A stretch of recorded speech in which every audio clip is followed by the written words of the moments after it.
Hi, Christine. I have a question for you.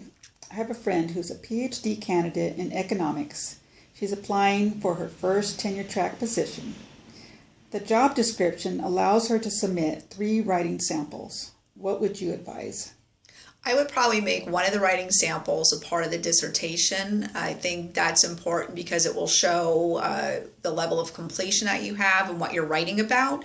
I probably wouldn't send an introductory chapter. I'd send one of the content chapters in that. I'd probably also potentially shrink it down if it's more than 30 pages. I think you should probably keep your writing samples to 30 pages. They know it's not going to be the entire part of the dissertation or an entire chapter, but that's okay. And you could even give a little verbiage at the beginning of it that this is part of chapter 2 of my dissertation. There's more, and I edited it down if you felt you needed to do that.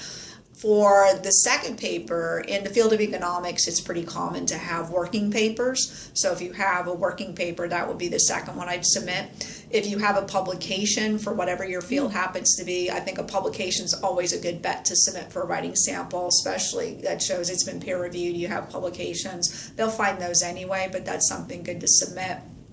For your third one, you might think about what you're trying to show. If they're asking for 3 writing samples, it's probably because they have more of a research focus. So you might want to think about what you'd want to put in as your third document.